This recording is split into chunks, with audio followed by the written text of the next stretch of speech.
time there in Nigeria, I fell in love with the people, I fell in love with the culture, and I loved it so much that I got a painting done when I was in Nigeria of the Niger Delta. And I have it in my living room now as a memory of one of the most beautiful places I've been in the world. My name is Nekme Obasoge. I'm sitting here today with Patrick Brown.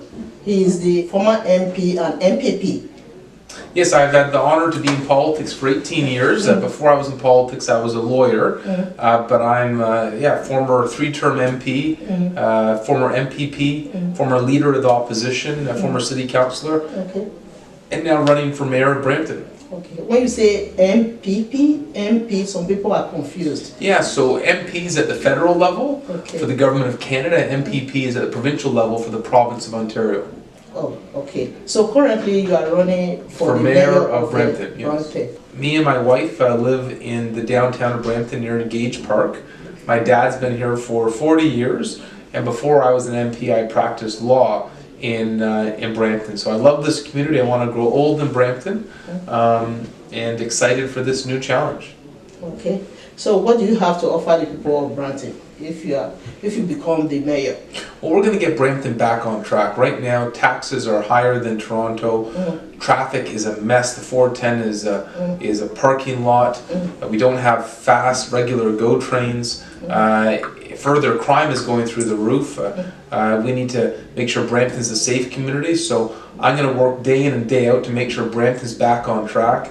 It used to be the envy of Ontario, and now we're hurting. This used to be Bill Davis's Brampton, safe, prosperous, successful, and I want to see it again to be that envy of Ontario. Okay. I saw the long list of things you are going to offer the people of Brampton, but how will you accomplish this? Number one, affordable housing. When you say affordable housing, how will you achieve this goal? So right now in the region of Peel, we have a wait list for affordable housing of 14,000 people. That's too much. That list gets worse by 13% a year. Affordable housing, which is supported at the regional level, the backlog is atrocious in the region of Peel, and it's the responsibility of the mayor to be an advocate for adequate funding when it comes to affordable housing. Okay, so you're going to advocate for the housing, because housing in Toronto, not just only in Brampton, in the GTA area, is becoming a phenomenon and is not very visible in the media. So when you say you are going to advocate for them, is there any guarantee that this advocacy will yield some good interest in future? So the funding for affordable housing is allocated at the regional level, and so affordable housing is for those that are most in need, where they go into housing that the government helps contribute to the cost of. And so I think there's two conversations here. One is the skyrocketing price of housing. Affordable housing is different. It's one where it falls within a targeted rate, and it's for a targeted group of people that need it most. Okay. So you said you're going to combat a crime in Brampton. Tell us how you're going to achieve this goal. So I announced a 5-point plan on combating crime. One, we need to have the officers at the provincial level. So right now we have 25% less officers. I want to make sure we can respond to all crime. Right now, car thefts, break-and-enters get ignored. They just file a report for the purpose of insurance, and we want to have zero tolerance in all crime. Number two, we need to invest in the mental health supports. Right now, 42% of the police calls are mental health related, and we can't criminalize mental health. I want to invest in the mental health program so that we have the right people responding in the right manner. I also believe that you need to have a conversation around poverty. Poverty is the breeding ground for crime, and we need to make sure we tackle both the accessibility and affordability of recreation to get young people off the streets, and the backlog in affordable housing.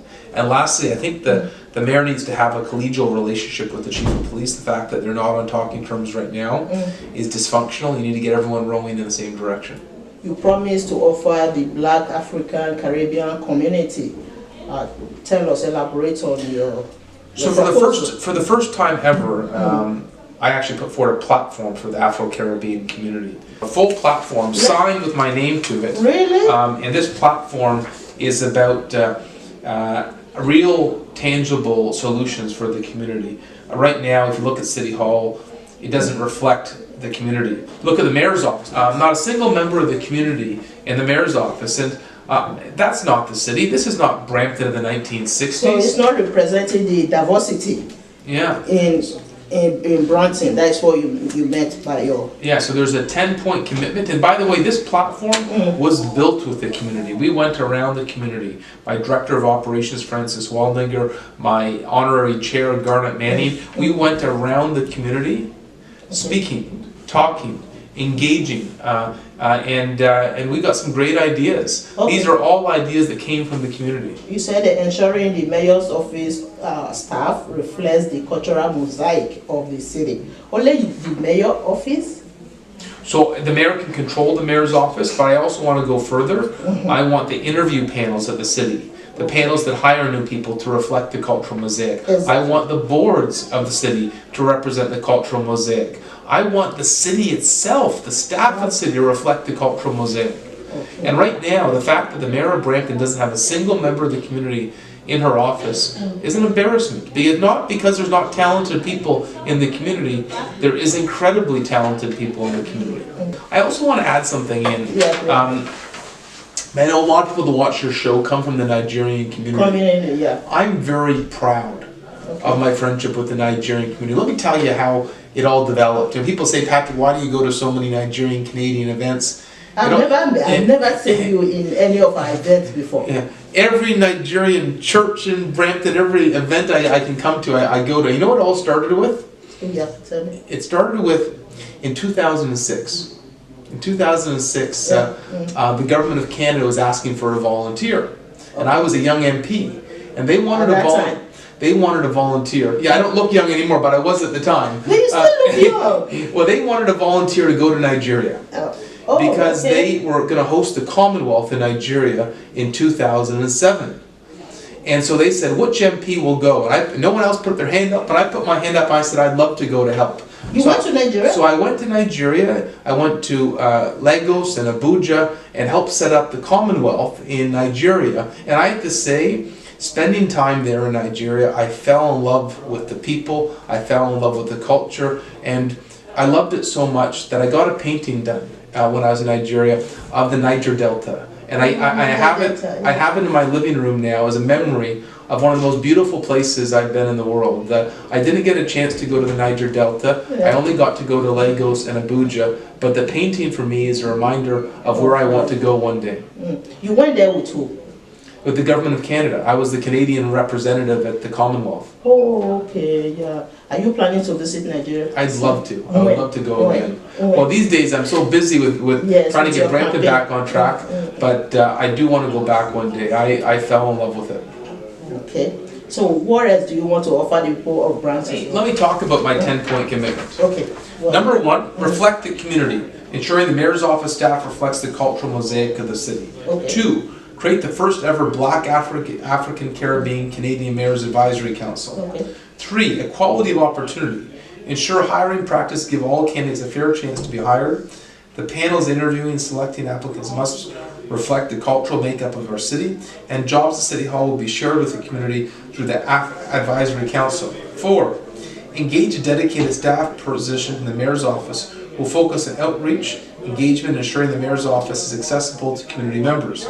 5, grow wealth fairly. Tenders for city projects will be shared with the Black-owned businesses through the Advisory Council to encourage fair and equal opportunity. 6, celebrate to ensure there is support for Jambana and their continued successful presence in Brampton. 7, encourage the Black Women's Congress and the United Achievers Club annual Black History Month scholarship event will have city space provided free of charge, and they will be provided with office space to operate out of as they continue to develop their programs fostering youth success in Brampton. 8, uplift. Create the Brampton City Council Making Black History Awards for Black History Month to encourage and celebrate greatness in our city.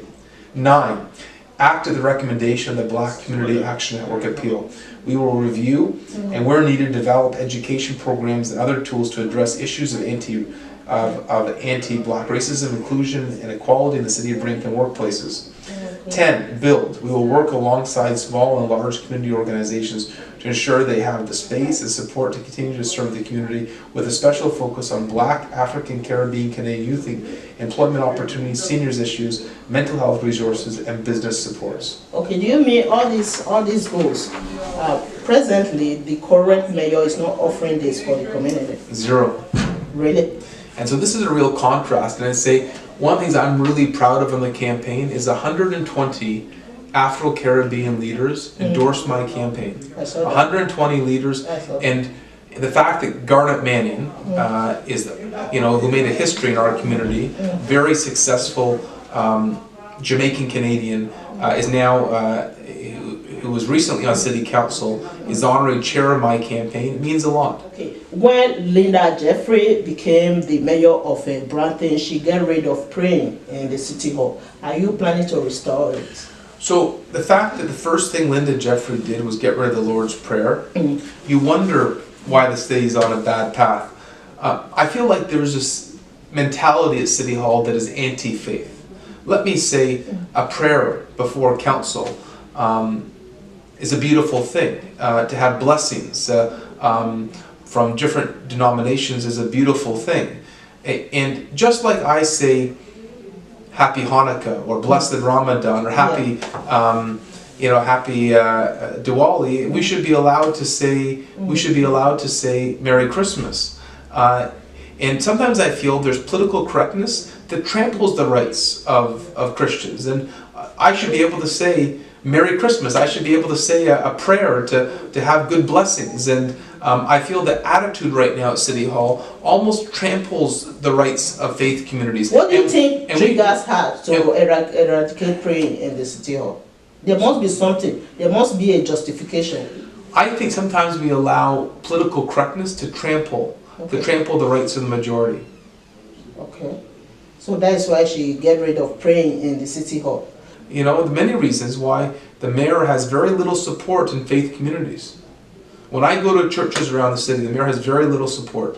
When I go to faith communities in the city, very little support. Why? Why? Well, look at the Coptic church. They want to build a recreation center, and the mayor said no. Getting rid of the Lord's Prayer, not allowing people to send out Christmas cards. Even the gospel songs that they want to sing at Gage Park, the mayor said they had to stop. Okay, and you are planning to restore the policy when you become the mayor of City of... I want to tell faith communities, if you want to pray at City Hall, we're lucky. If you want to sing at Gage Park, we are lucky. Yeah. If you want to give us blessings, we are lucky. I don't think we need to have this attitude that is anti-faith. You have two choices. You've got the same old broken political leadership of Linda Jeffrey. Taxes have gone up.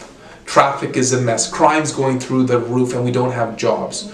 Or you can vote to shake things up, to vote for Patrick Brown, to run City Hall like a business, watch every single taxpayer dollar, to make sure this city becomes an economic engine again, to realize that Brampton can do better. Join me in saying it's time to see Brampton back on track.